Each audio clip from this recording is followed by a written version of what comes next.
That's a whole troll right there. That's a troll. We got no Elagast, but we do have Hadhard instead. So the one option that we have here is I can hit the left bumper and I can swap out the current character for somebody else on the roster. So although we can only have three guys on the team at a time, we still have Elagast in the party. So we can swap somebody out for him as and when. But I'm not too sure whether I need to. I think maybe this is the team to have for now. Alright, let's start things off. Let's go with a strength lowering. Because I don't think this troll's going to go down as quickly as those orcs. Okay, so that was 200 damage. That barely put a dent in its health bar. Right. We are definitely going to Company Valor now, but just in the hopes that the troll will miss a few times. Oh god. Oof. Okay. But that's, I'm going to imagine, blunt damage, which is not what Berethor wants. So here we go. Here's Hadhard. Basic attack and taunt like Berethor. He has Axecraft, which is just the axe equivalent of swords. You'll notice that he already has an ability to combat goblins. We haven't bumped into those yet, but yeah. So he's got just a basic, costs some AP, but it's more powerful than normal attack, and then extra damage to goblins. He then has spirit powers, which is might shock some. Dwarves aren't typically magical in most fantasy universes. This guy, he has Stone Shield to protect a party member, and an ability called Flaming Fury, which is the equivalent of the water spell that Idril has, but it does fire damage instead. Very expensive skills, as you can see. And also, if I swap over to Flaming Fury on the turn order, you'll notice that Hadhard just disappears off the bottom, because that takes up a lot of momentum. It does not leave him much time to act again after. But yeah, his spirit powers are cool. He gets multiple types of shields later on down the line, but again, after this battle, we'll have him on the party so I can have a proper look through his skill set. So for now, I'm thinking we just smack this troll in the face. Come on, Hadhard. 265. That was better than Idril's weakening slash. Berethor. Let me look at the health bar again. Yeah, he's still got a good bit of health yet. Okay, let's double down on the buffs. It's finally time. We're going to drop a Company Might and a Company Valor. So now that's a damage increase and a chance to hit increase. I'm going to use my first Wounding Strike here. Just by a dot. There's a big enemy. So that's 300 off the attack. Ooh, Hadhard's supposed to be a tanky boy as well. So now you'll notice above the troll there's a little pustule. That's just to, you know, signify that he's got the damage over time debuff on it. But I can press X or square at the same time, and this shows all of the buffs and debuffs here. Okay, let's go for another smack, but with the damage increase this time. Oh, I hope he hits. He did. 365. Is that not what he did last time? Or was that 100 damage more and he did 265 previously? Can't remember. Alright, let's drop an armor reduction. See if this guy's very armored. Okay. It's applied the debuff either which way. Has he already been weakened? He has. Alright, let's just do a regular fluid strike. Let's just start chunking down his health now. 392. Okay. These numbers are beaten up. Ooh, massive swing. Oh, it missed. Nice. Okay. Oh, and 153 damage from the wounding strike as well. Wow, okay. Boom. I thought that was going to miss, actually, because the troll kind of shuffled back a little bit before the blow landed. Thinking about dropping a heal on Hadhard. Although, his health bar is quite reduced, but he's actually got more health than everybody else. Hadhard is a true tank. He's the tank of the party, in my opinion, because he's the one that applies all of the like shield buffs and stuff. Okay. No, I will. I'll heal him, even though there is actually a save checkpoint nearby. And we unlocked Haste of Elves as well. Perfect. We got our new skill. Okay, come on, Hadhard. Let's do the business. Nice! Critical hit. 553 damage.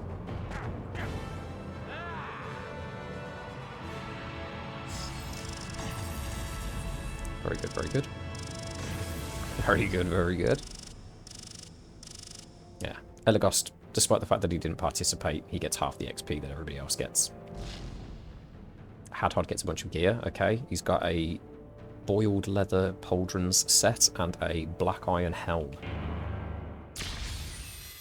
Find Hadhod the dwarf. Elagos gained some XP. And he leveled up. Quest journal updated. Switch characters. Press L1 to bring in off-screen characters during a battle. Yeah, I knew that one. That's fine. We got that. Okay. Oh, okay. Let's loot first. Loot first, and then I can just spend a while in the menu before moving on. Just in case we find anything good here. 2 Endraft flasks. Nice. 5 water file. Fresh ethalas. Okay. Don't know what half of that stuff does, but that's okay. Okay. Oh, Berethor hit level 10, so he gets 4 skill points this time. I'm thinking we smack a bunch into That's not Constitution, that's Speed. Oh! We could do both. Nah, let's put them all into Speed, so he can go first and apply the buffs. Oh, wow, Idriel. Very much ahead on Speed, actually. Never mind, that was probably a waste of skill points, but I've already committed now. She just wants some 2 points in Strength and 2 points in Const. Yeah, let's go with that. Right, Hadhod has 6 points. He's actually a level behind. He's only level 9. Okay, his Constitution is insane. And I'm thinking 4 points in Spirit and 2 points in Strength. We'll leave his Speed low, but we'll have him hit hard and be able to continuously hit. 150 AP doesn't feel like a lot. That's actually really quite low. But then his Spirit is actually a lot lower than everybody else's as well. I can move the action point Elfstone over to Hadhod, actually. Just to give him, like, a fighting chance. Okay, we've got our boy Elagos here. I'm tempted to just throw all the points into Strength again, just so that he hits a little bit harder, but let's do 2 points in Dex and 2 points in Strength, I think. Okay, and then if we go to Equipment, I kind of want to remove the action enhancement, and we'll go ahead and we'll put all of Hadhod's gear on. So his pauldrons, his helm, and then the Elfstone. Okay. 164 AP is a bit more respectable. He's now overtaken Elagos, but that's fine. Because we can chop and change the Elfstones as and when. Plus these are just like the cracked versions, which are the weak kind of like common versions, but eventually we will get full, like, powerful Elfstones that provide much better buffs. And here we go. I do need to have a look at Hadhod's skills, actually. Let's drop a save here regardless. Okay. And then, skills, Hadhod. Okay, Cleaving Wound. That's just what we're going for. That's fine by me. It's another damage over time. Lovely. Spirit Powers. Okay. So, he starts off with Mountain Shield activate. Mountain Shield active as the next pick. Creates a shield for the party that must be broken. So Stone Shield is a single ally. Just gives them an extra health bar. And then Flaming Fury, fire attack. Hits a single enemy, you know, it says variable damage if it hits. I think that basically just means that it depends on the weaknesses and resistances and stuff. Endure Flame. Reduce the damage your group takes from flame attacks for the next round. Just in the next round. Wow, I don't rate Hadhod's Spirit Power as much at all. Creates a shield that damages melee attackers. Maybe we do just pick up Endure Flame just because it's the cheapest one, right? I shouldn't have gone down to that bottom ability because I just read what it does, and now I'm kind of hyped. When do we get these? Can't remember how it is that you get these. I think you just unlock them as you progress through the story. That's 91%. Wow. Last but not least is to use the map to search near the lake to reveal a hidden doorway to enter the ancient ruins. Wow, I wonder what that could be. I know I've just saved, but I've changed a skill selection so that won't be on the save file. So it's one cheeky extra save. Let's go. Nice. Save complete. And let's head off. Off towards Moria. Second section. So we're 2 hours in, and we've just finished, or getting to the end of the first region. Oh, here we go. Yeah. This is looking familiar. just wait until we crest the hill. There might be an orc ambush on the way up. Nope, never mind. We outran the area. Rusts of Moria? What do they do? Reduces the foe's armor value. Okay. I've got a couple of skills that do that, though, on the bright side. Oh, it's literally just straight to another save point. Hey, here we go. Look at this. Weren't we up somewhere with an overlook of this place before? Because I swear I saw the Watcher.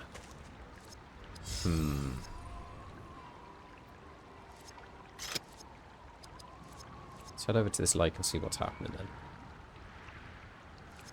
Man, having a save point that leads up to another save point with nothing in between is kind of crazy to me. Actually, thinking about it, Elagast is now level 10. Hadhod's only level 9, so I think we swap out. Let's get Hadhod some quest XP. Luckily he didn't miss out on much that first time round. Look! Elves prowl the shore. Get them all! What is this thing? Prepare to fire! Fire! Wowzers. Oh, okay. So we just get left to deal with the Watcher, do we? Lovely.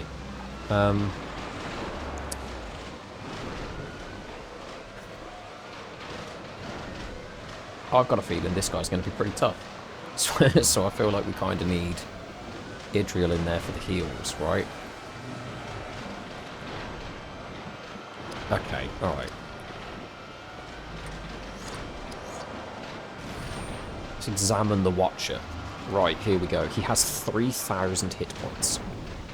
The Watcher in the water is a foul creature that has lived long ages in the deep places beneath the misty mountains.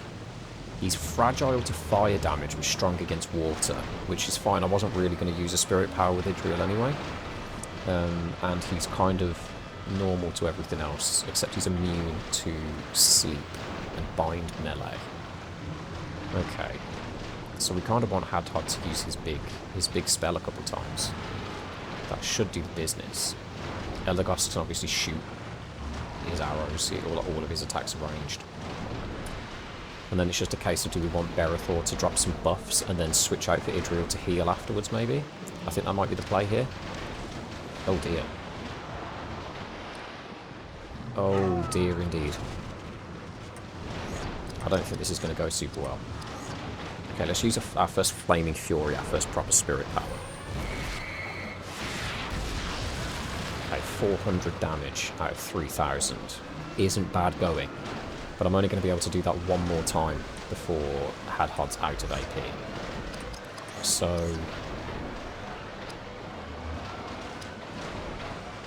okay. Berethor gets to go twice before the Watcher acts again.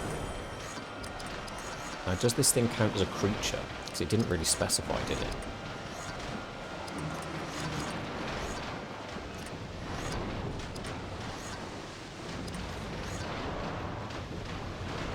Okay, let's try this for now.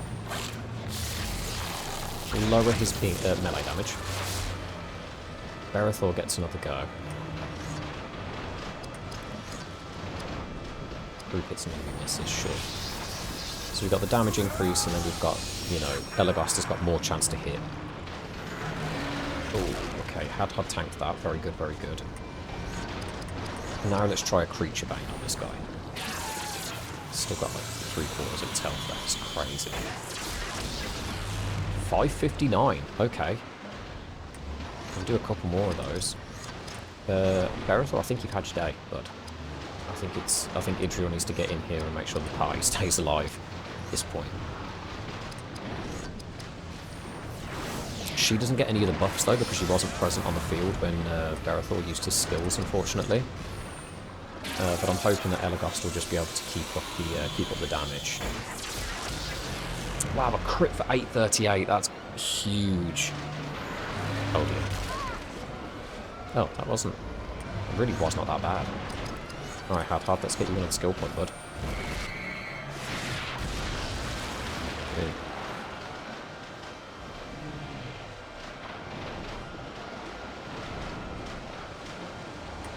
Wow, there's a real hang up on that animation. That was that worried me a little bit. I thought we were going to have a crash right there.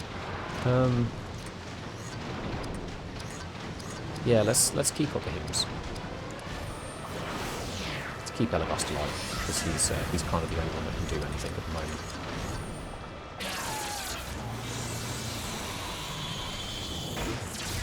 Oh, another crit, 838.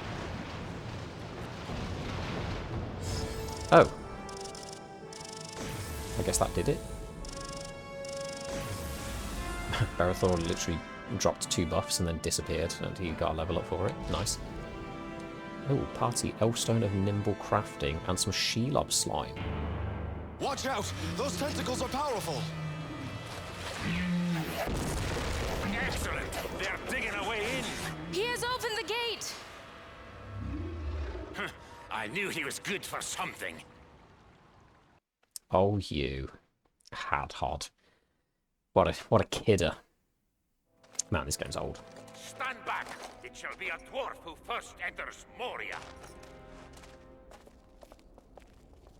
The rumors are true. Balin has failed. My people have failed. This fight took place decades ago. Their bodies returned to dust. These great dwarf lords stood here for thousands of years, Elf, and this abomination took place before them. I do not find that amusing. Some small measure of their great power remains hidden here. I can feel it. Let me help you reclaim it. For your people.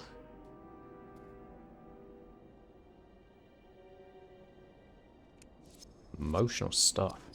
Right. So let's apply some very respectful level ups. Let's do a little bit of rounding, and then another point in spirit, definitely, for Hadhod. Try and catch him up a little bit. Now your boy Barathor. Couple points in constitution, maybe, keep that high. Give him a little bit of survivability. 761. I feel like Barathor, if it wasn't for his buffs, I'd pretty much just swap him out for Hadhod full time. At this point in the game, because again, if you've seen the Lord of the Rings movies, you know what's coming up next. If you haven't, this isn't canon to the films, but general gist is there. Traveling. Selecting travel at save points will allow you to return to lands you have already visited. So from here now, if I save the game, so we're no longer at the Moria Lake. We are instead at the entry chambers. And from here, we have the travel menu. We can either resume the game, or we can travel back to the beginning of Eregion, and we can run that whole sector again. Which I'm not sure why. I'm guessing it's just a case of if you missed like a side quest or something in one of the areas, you didn't walk off down one certain area and there was a fight that you missed, you can go back and do that at a later date. Also, it means if I wanted to, I could take Hadhod back there and run around in some of the areas where you get random encounters, little ambush encounters, and you could power level, like, you know, if you get a lot less XP for grinding in this. It's not really super worth it, but if you wanted to, you could go back, just run around in circles in the same area over and over again. Next to a save point even, just to power level some skill points. I'd only really consider doing that if I'd reached a point where I'd got myself stuck. Should have read that pop up there. I might see if I can go back and find a frame and put a screenshot back up on the screen. But I think that was talking about evil mode. I will touch on that later. Not quite now. Not quite now. That's for another time. But evil mode is as it sounds. You play as the bad guys, in short, and you get some rewards for. I might as well just talk about it at this point. It's replaying some of the old battles against the heroes. Ooh, boiled leather van braces. Let's equip those. And an epic scene. No, thank you. So you go back, you play some battles from the previous area, playing as the villains instead of the heroes, and that's the gist of it. You get to use the orcs, you get to read about some of their abilities and stuff, and then at the end of it, if you complete all of the battles, you can select a save file and deposit a couple of like elf stones and like a couple of like items, which again, you can do that to kind of like grind for some healing items and stuff to like top up your save if you're struggling. But Not really too fussed about that just yet. Allows learning of item crafting skills. Does Hadhard want that? I think I might just give it to him for now anyway. Because if I go across to the skill screen now, he's got craft item. King's foil. So when he gets 1 skill point in crafting, he can start crafting King's foil on his turns. But I think that is in combat that happens. So you essentially give up your go to get a crafting point, which isn't ideal. I don't like all this water in here, you know. Alright, Hadhard, let's crack on. Why is everything broken? Like, so broken, I mean.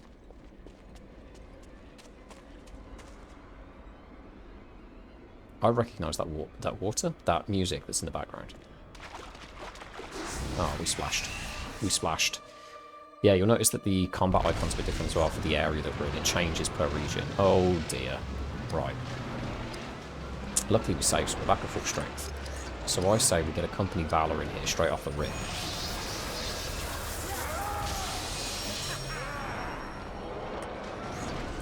And then let's hit him with a piercing might, lower melee damage for if he uses his little tentacle whip ability.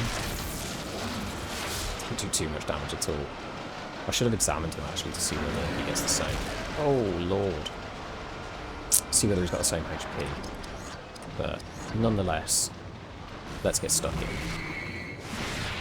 Those AP increases means that Hadhard can use that Flaming Fury skill 3 times now. And he'll have 1 AP left over, just about. That animation takes way too long. Okay, let's drop a Company Might to increase damage now. And then I can swap Berethor out for the Druid and start making sure that everyone's health is topped up, because we are now in Moria. Creature Bane. I think the Watcher counts as a creature. I think this actually does benefit. 559? Do with some of these big 800 damage crits, if I'm honest with you, Elgost. That'd be the dream, buddy. Okay, Tentacle Frenzy. We're now in with Berethor. You know what? Maybe I should have given Berethor the crafting. Because he's got lots of anti-orc skills, you know? But then again, I suppose he does have Shattering Strike to lower armor. So even if we are fighting against, like, a different foe, he can still contribute. He could activate perfectly and use an arrow on me. But I'd rather not. Okay, let's get Idriel in here. And she can drop a cheeky little heal on Hadhard here. Did I check Idriel's spirit powers after she learned Haste of Elves? I don't think I did. Could be missing out. Okay, the Watcher's health bar's going down. Should be under half now. Good chunk under half after that hit. But... okay, thank God. Flaming Fury. Yeah, oh, just a bit under half actually. It's going to take a couple more shots, I think. But this is good. I like being able to get some spirit power points for Hadhard like this. Because typically I stick to Axecraft for battles where he can reach, just purely because he can get more hits in. It's just he's got all that AP to spare. I'm thinking I might Haste of Elves Elgost. Let's try this out. Never used this skill as a kid. Playing this game growing up, I pretty much didn't do anything unless it was a damaging ability. So, as you can imagine, I used to get very frustrated very early on, not making it far in the game. Another good 559. Uh-oh, this is going to hurt. Yeah. Man, I hope there's another save point shortly after this. Right, we don't have enough AP to do anything, so, for the first time ever, just a standard attack. Wow, can't believe that I finished off the Watcher with that. That's crazy.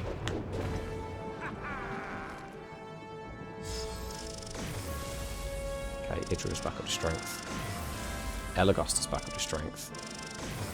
Hadhard's back up to full strength, and Berethor turned up. Good man. Ooh. Also, another armor enhancement. Some more Shelob slime. Elgost has got some leather overbraces and first stage Eregion. Brooch of weapon warding.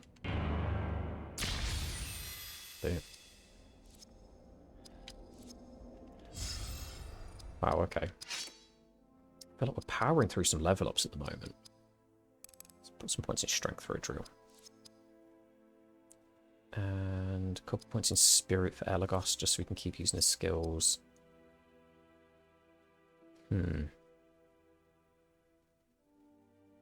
Let's put a couple points in spirit for Hadhad as well, actually. Just really keep his AP as high as I can. So it was Elagos. Yeah, he's got some... Okay, 1 armor. Oh, but these actually give him a +1 strength as well. Okay, cool. We've got a brooch. Lowers his spirit by 1 and his speed by 2, but he does get some strength, constitution, and dex increases across the board. Also gives him a lot of resistance to piercing damage. Yeah, you know what? Yeah, sorry, that's the weapon warding aspect, I guess. Whereas that doesn't apply anything. So if I look at his stats, weak and very weak. And then, oh Christ, I clicked off the thing. And then, yeah, normal, weak, and very stout. So he takes next to no damage from blunt attacks, which is great. And then there's an armor enhancement. Let me test my theory. Yeah, plays the jingle, but you can only have 1. Okay, who else wants an armor increase? Berethor? There we go. Okay. So quick wade through here. God, fighting the Watcher twice, back to back. It's phenomenal. Phenomenal stuff. Also, kind of terrifying. Right. God, there are really no extra goodies in here. They literally just made this whole room just for us to fight the Watcher in the water. It's pretty cool. I like that. Very nice. I'd love for them to remake this game. Or do something similar again, but a bit modernised. Be very cool. I don't like these caves. Okay, a health enhancement stone. What's that one? I know somebody already has one of those equipped. I think it's Berethor. He does. So we got 674. Oh god, I think it's Idril. Idril's behind on the old health. What's this? Oh, I never equipped her golden tiara. Wow, okay. Resistance to shadow and +1 dex. Sure. It's an armor increase as well. She's got the gold set on the go. Haven't had much in the way of weapon changes, I don't think, for the guys, which kind of sucks, but is what it is, I suppose. Don't like these tunnels with the light coming through them. Oh god, okay. No, I should have seen that coming. Ooh, these aren't regular wargs. Let's swap in Berethor. What are these? Albino cave wargs. Okay. Alright, let's get a company battle on the go, because these wargs are quick. Not as quick as Idril, apparently, because she was able to swap back for Berethor. Ow, they kind of hurt. Okay,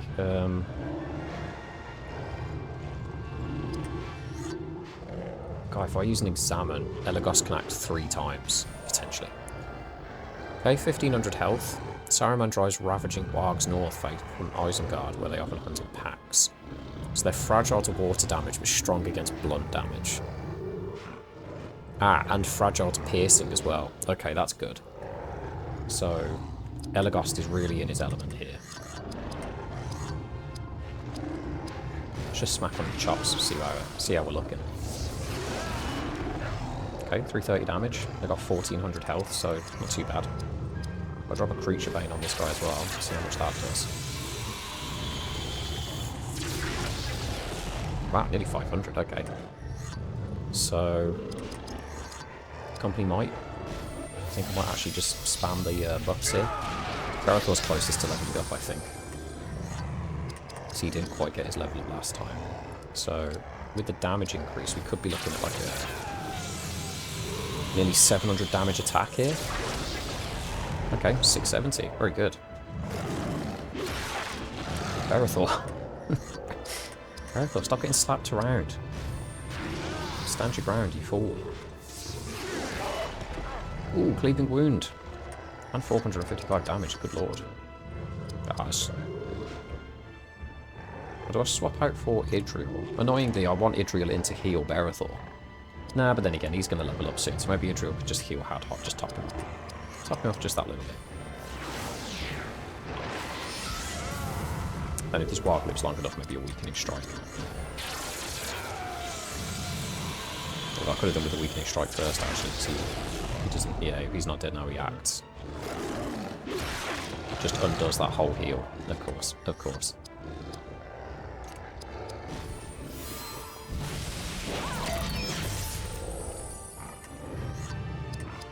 Okay. That should be G's, right?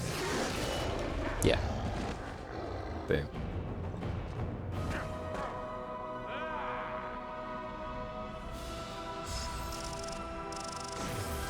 Yay. Yay. Okay. Good, good, good. We've got some leaves of Lembus. Item crafting. Create items for use while in combat, such as Kingfoil, etc. with item crafting. Items created will be available in the item menu. You need to equip the elf stone of nimble crafting in order to craft items. I didn't even look in that menu, actually. Maybe I should at some point. Found rune 1 of 7. I need to check my quest log, because that means nothing to me. Let's put 2 points of speed. Let's keep him speedy.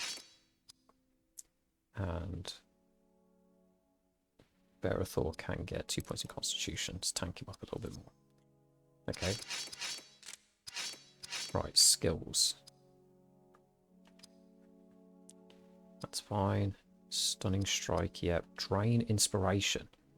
Drain action points from an enemy or a greater heal. So that's restores some HP to one member, and then we have restores a great amount of HP to one party member. Let's just stick with drain AP, maybe. Although a stronger heal would be good, but I don't know. That'll be fine as it is for now, I think. Blinding shot, we're nearly there. We are nearly there. And piercing will as well, actually, and then we can start getting some choices. So we've got a choice here. We've got crippling smash. Slows the enemy's rate of attack. Pretty good. Hue armor. Lowers the armor rating of an enemy. I think I'll stick with lowers rate of attack for now, because Berethor already has a shattering strike. So we've got options for that. And then, yeah, Endure Flame's going to take a little while. Okay. Now where are we going?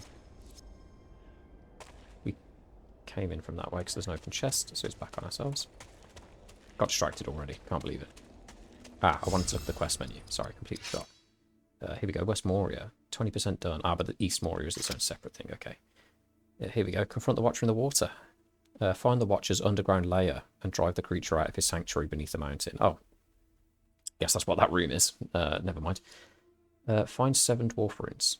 There are statues of 7 great dwarf lords placed throughout Moria. Find all of them and collect the runes found in chests nearby. Okay. This is nowhere near a statue. I'd just like to point that out, but that's fine.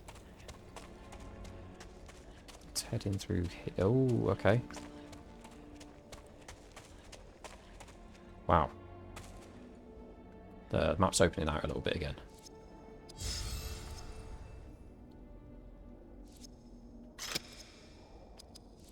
Drop a cheeky save here.